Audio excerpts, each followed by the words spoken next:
नमस्कार मित्रांनो, आपण आपल्या चॅनलवर सध्या जी कथा ऐकत आहात त्या कथेचं नाव आहे वर्गमैत्रीण शारदा। या कथेचे आपण आपल्या चॅनलवर या अगोदर 3 भाग ऐकलेले आहेत। आज मी तुमच्यासमोर सदरील कथेचा 4था भाग सादर करत आहे। तर मित्रांनो, आता पुढे काय घडलं हे तुम्हाला मी थेट सांगणार आहे, त्याच्यामुळं याच्या अगोदर काय काय झालं होतं हे तुम्हाला चॅनलच्या पेजवरती जाऊन ऐकावं लागणार आहे। तर मित्रांनो, आता मी आणि स्वातीनं ठरवलेल्या प्लॅन प्रमाणे स्वातीनं तिला म्हणजे शारदाला चित्रपट पाहण्यासाठी तयार केलं होतं। आता ती चित्रपट पाहायला आम्ही गेल्यानंतर मी मुद्दामच कॉर्नरच्या सीट बुक केल्या होत्या। आता रोमॅन्टिक चित्रपट म्हणलं की त्याच्यामध्ये कसे सीन असतात, काय असतंय हे सगळं काही तुम्हाला माहीतच आहे। मी आपल्या चॅनलवरील कथेची मजा किरकिरी न करता कथा थेट सांगत आहे, त्याच्यामुळे बऱ्याच गोष्टी मी इथं टाळत आहे। आपण थोडंसं समजून घेऊन मला सहकार्य कराल अशा अपेक्षेसह कथेच्या पुढच्या भागाला मी सुरुवात करत आहे। मित्रांनो, जसा चित्रपटामध्ये रोमॅन्टिक सीन यायचा तसं मी शारदाच्या चेहऱ्याकडे बघायचो आणि तिचं सुद्धा लक्ष माझ्याकडेच आहे हे मला जाणवायचं। ती माझ्याकडे बघायची आणि मी तिच्याकडे। स्वाती मात्र बेमालूमपणे चित्रपट पाहण्यात एकदम मशगूल होऊन गेली होती, कारण तिनं अगोदरच रात्रभर माझ्याकडून तिचा कार्यक्रम म्हणजे तिचं जे महत्त्वाचं काम होतं ढापूक ढपूकचं ते सगळं काही तिनं करून घेतलं होतं। त्याच्यामुळं ती अगदी शांत झाली होती। तिचे डोळे आत्ता सुद्धा लालेलाल झालेले होते आणि तिची भूक भागली असल्यामुळं तिला आता आमच्या दोघांमध्ये काही का होईना तिला काहीच देणं घेणं राहिलं नव्हतं। मग शारदा माझ्याकडे बघत बघत तिनं तिचा हात माझ्या हातात दिला। मी तिचा हात हातात घेऊन तिच्यासोबत मस्तपैकी खेळ करू लागलो। तिच्या हाताला थोडं बहुत मी डवचू लागलो। तिच्यासोबत खेळायला मला भरपूर मजा यायला लागली होती। मित्रांनो, आता शारदाचं सुद्धा मला पूर्णपणे संमती मिळाली होती। हळुवारपणे मी शारदाचा हात हातात घेऊन तिच्यासोबत खेळत असतानाच मी माझा हात शारदाच्या छातीकडे फिरवला। तिच्या छातीच्या उंच उभारावरून मी हळुवारपणे माझा हात हळूच स्पर्श करून तिथलं स्पर्श सुख घ्यायचा प्रयत्न केला। असं वाटलं होतं शारदा एक सणसणीत माझ्या कानाखाली लगावून देईल, कारण तिला जर ह्या गोष्टी आवडल्या नाहीत तर ती हाणायला सुद्धा मागे पुढे बघणार नाही किंवा ती मला मनाई करेल, हात लावू नकोस, इथं तिथं काय आहे रे तुझं, एवढं तर ती मला म्हणेल असं वाटलं होतं। परंतु जसं मी माझा हात तिच्या छातीवर तिच्या उभारावर ठेवला तशी ती लाजेने चूरचूर झाली। तिचा गोरामोरा चेहरा आणखीनच थोडा लालेलाल झाला। जसं तिचा चेहरा लालेलाल झाल्याचं माझ्या लक्षात आलं आणि मला समजलं ती लाजत आहे, तसं मी आणखीन थोडं पुढच्या स्टेपला जायचा प्रयत्न केला। मी हळुवारपणे तिचं ते हॉर्न वाजवायचा प्रयत्न केला, तसं त्यावेळेला सुद्धा तिनं मला काही विरोध केला नाही। आता तिच्याकडून मूकसंमती आहे म्हणजे मी काहीही जरी केलं तर ती एकदम गप्प बसणार आहे हे माझ्या लक्षात आलं। मग मी माझं ते धैर्य एकवटून तिचं एक हॉर्न मी वाजवलं। तशी ती मला म्हणाली, हळू ना, दुखतंय रे।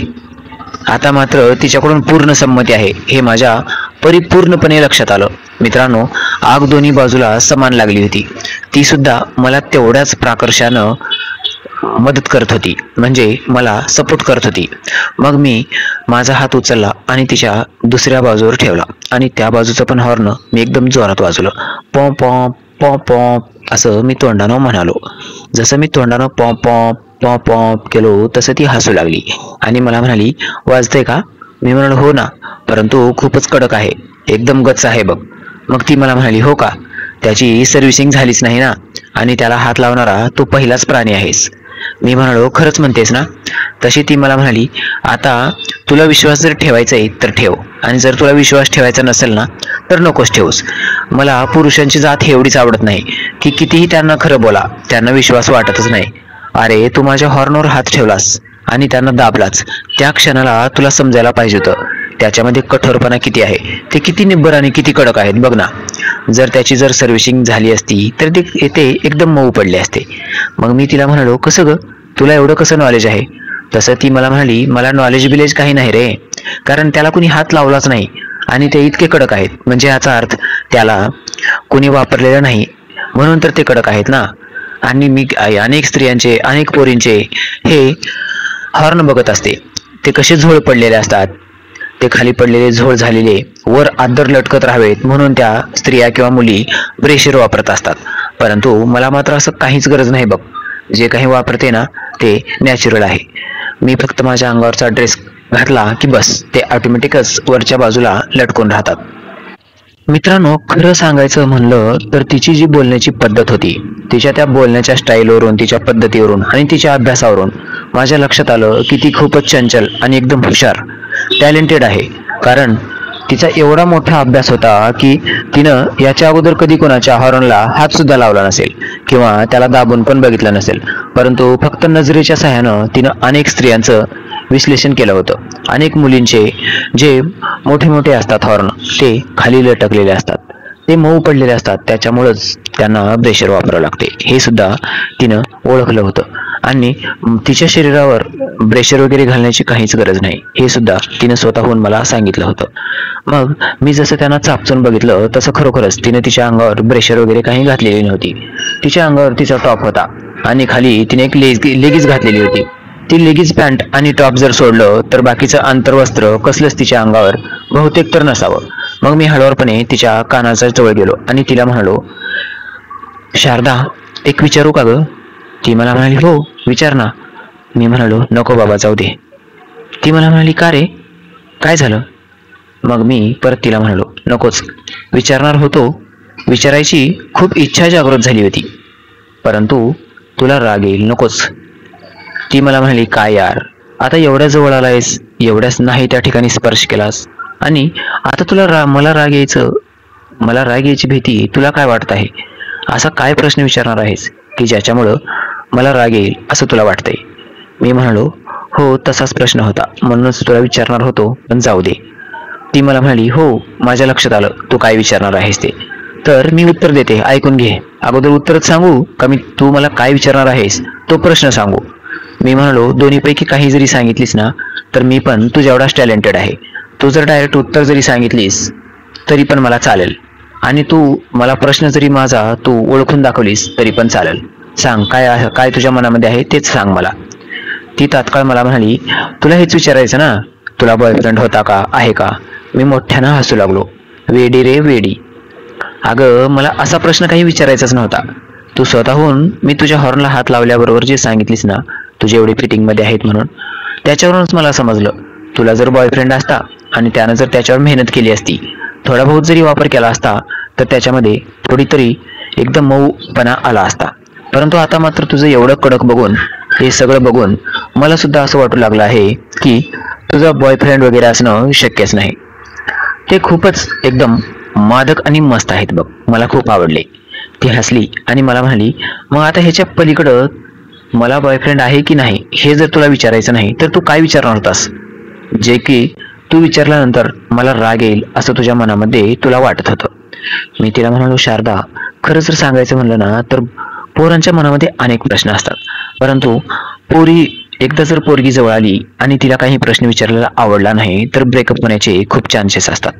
ती मला म्हणाली, ओय मिस्टर, आपल्यामध्ये लव झालंच नाही तर ब्रेकअप व्हायचा काय प्रश्न? ही तर स्टार्टअप आहे. तू हात काय लावलास की लगेच झालं का? अरे, दीदींचा स्वभाव खूप छान आहे आणि तू सुद्धा मला खूप आवडलास, त्याच्यामुळं मी तुला एवढा लवकर माझ्या जवळ येऊ दिले. नाहीतर तुझ्यासारखी 56 पोरं आतापर्यंत माझ्या पाठीमागे लाळ घोटत फिरतात. मी कधी कोणाला जवळ येऊ दिलं नाही आणि कधी कोणाला भीक सुद्धा घातली नाही. आणि तुझी काय एवढी त्याच्यामध्ये एवढं काय विशेष आहे की मी तुला जवळ येऊ दिले? याच्यामध्ये असा अर्थ नाही की मी आलतू फालतू आहे. मी म्हणालो, हे बघ शारदा, मला असं काही तुला बोलायचं नव्हतं आणि तुझ्या बॉयफ्रेंड बद्दल किंवा तुझ्या पाठीमागच्या आयुष्याबद्दल हा पण माझ्या मनामध्ये तुला काही विचारण्यासारखा प्रश्न नव्हता. मग ती मला म्हणाली, हा प्रश्न नव्हता, तो प्रश्न नव्हता, अरे मग काय विचारणार होतास ते तर सांग ना. मी तिला तात्काळ म्हणालो, आता सांगूनच टाकू, जाऊ दे. तू तुझ्या अंगावर टॉप घातला आहेस आणि खाली लेगीज घातली आहेस, बरोबर आहे ना? ती म्हणाली, हो. आता ह्याच्यामध्ये काय एवढे विशेष आहे? जे अंगावर घातले ते बाहेरून सरळ सरळ दिसते ना माझ्या अंगावर काय आहे ते, आणि ह्याच्यामध्ये राग यायचा आणि प्रश्न विचारायचा काय विषय आहे? जे अंगावर आहे ते आहे. मी म्हणालो, हो ना, इथंच तर खरं घोडं पेंड खात आहे. ती मला म्हणाली, म्हणजे तू जे काय कोड्यात बोलतोयस ना ते कोड्यामध्ये बोलू नकोस बाबा, तुला जे बोलायचंय ते स्पष्टपणे बोल. आणि हे बघ, आपण एकदा मित्र आहोत, एवढा जवळ आलो, सगळं काही मी तुला द्यायला तयार झाले, तू नाही तिथं हात लावतोयस तरी सुद्धा मी गप शांत आहे. याचा अर्थ असा की तुला काय विचारायचंय ते विचारू शकतोस, परंतु स्पष्ट बोलायचं आणि मला समजल अशाच भाषेत बोलायचं. काहीतरी चित्रविचित्र वेडवाकडं बोलून माझं पण डोकं खराब करू नकोस आणि तू स्वतःच डोकं पण खराब करून घेऊ नकोस. मी म्हणालो, हो यार शारदा, तुझं म्हणणं बरोबर आहे. इकडे चित्रपटाचा मस्त रोमॅन्टिक सीन चालू होता. स्वाती तो चित्रपट पाहण्यामध्ये तल्लीन होती. तिचा हात तिच्या हातावर स्वतःच्या रगडत होती आणि त्या रोमॅन्टिक त्या दृश्याचं ती बहुतेक काय म्हणतात आपल्या त्याला, आता माझ्याकडं ते शब्द सुचत नाहीच मित्रांनो. तो जो सीन होता तो सीन ती आत्मसात करत असावी किंवा त्या सीन मध्ये ज्या काय फिलिंग होत्या त्या फिलिंग ती स्वतःबद्दल जाणून घेत असावी. तिच्या एखाद्या बॉयफ्रेंड बद्दल ती तिच्या मनातल्या मनात त्या भावना स्वतःच्या मनामध्ये व्यक्त करत असाल. कारण तिच्या चेहऱ्यावरचे हावभाव आणि ती सीन हे सगळं काही बघून मला थोडं आश्चर्य वाटू लागलं होतं. मी जसं स्वातीच्या चेहऱ्याकडे निरखून पाहू लागलो तसं शारदा सुद्धा तिच्या चेहऱ्याकडे बघू लागली आणि हळूच माझ्या कानाजवळ तोंड आणून मला म्हणाली, ताईसाहेब बहुतेक स्वप्न बघतायत की काय त्या रंगीन सीनचं? त्यांच्या पण आयुष्यात एखादा राजकुमार आहे की काय? मी म्हणालो, हे बघ शारदा, तिच्या आयुष्यात कोण आहे काय आहे हे मी कधी तिला विचारलं नाही आणि आमच्या दोघांमध्ये एवढं काही खुलं चालतंय त्याच्यामुळं मी तिला सगळ्या गोष्टीमध्ये सूट दिलेली आहे आणि तिने सुद्धा मला सगळ्या गोष्टीत सूट दिलेली आहे.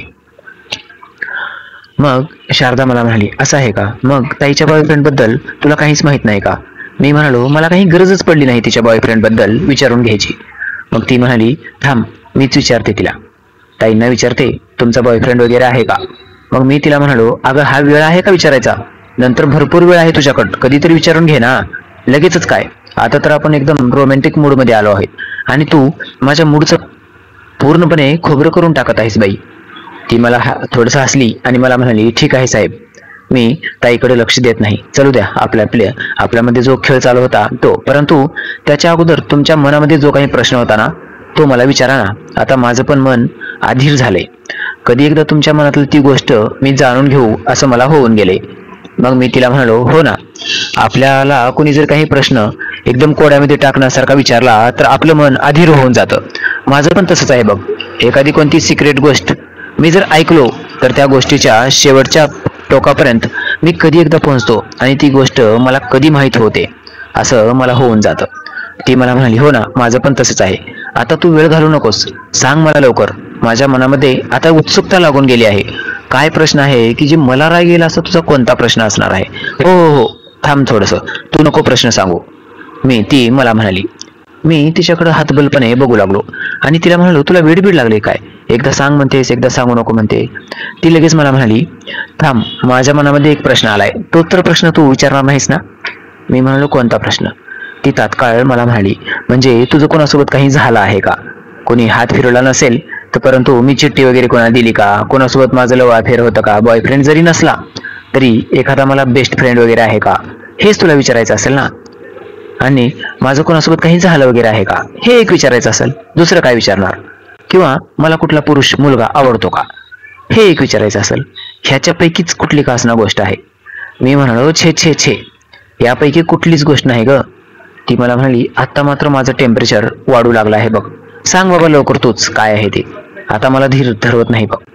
ती एकदम झपाट्यानं बोलत होती. मग मी तिला म्हणालो, अगं एकदम साधा सोपा प्रश्न आहे, रागवू नकोस प्लीज. ती मला म्हणाली, आता जर नाही सांगितलंस ना तर मग मात्र मी तुझं डोकं फोडून टाकते बघ. रागवू तर नकोस म्हणतोस आणि मला राग तर एकदम जाम येतोय, सांग लवकर रे बाबा काय आहे ते. मग मी तिला म्हणालो, अगं ह्या लेगिंगच्या मधून तू चड्डी घातली आहेस का हे विचारायचं होतं. मी हसू लागलो आणि ती दात खाऊन तिनं माझं मुंडकं स्वतःच्या हातात पकडलं, माझे केस पकडले आणि मला ती लुचू लागली.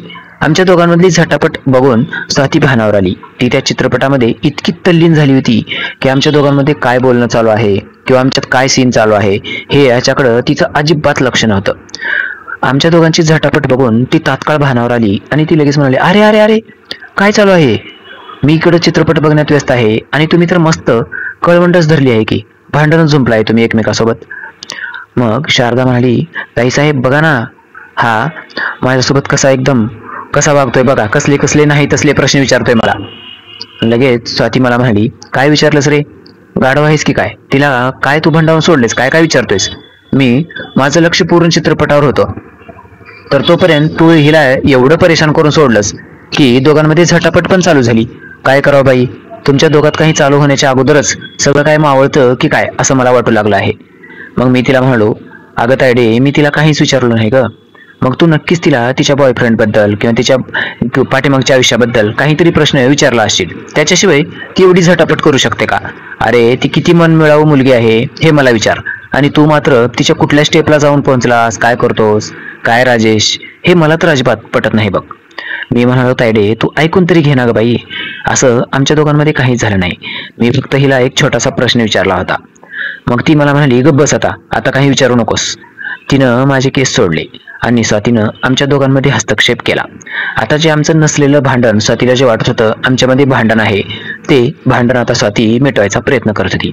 थोड्याच वेळात आमच्यामध्ये ते भांडण डिस्कस झालं आणि तो विषय क्लोज झाला. मित्रांनो, तिनं मला तिच्या प्रश्नाचं उत्तर आणखीन सुद्धा दिलं नव्हतं. तिला जो प्रश्न विचारला होता तो आणखीन पण अनुत्तरितच होता. कथेची वेळ संपलेली आहे. तुम्ही जर चॅनलवर पहिल्यांदाच आला असाल तर कृपया आपल्या चॅनलला सबस्क्राईब करा, आपल्या कथेला लाईक करा, आणि हो, ही जर कथा तुम्हाला आवडली तर तुमच्या मित्राला शेअर करायला नक्की विसरू नका. Bye bye. भेटूया कथेच्या पुढील भागामध्ये लवकरच. Bye bye.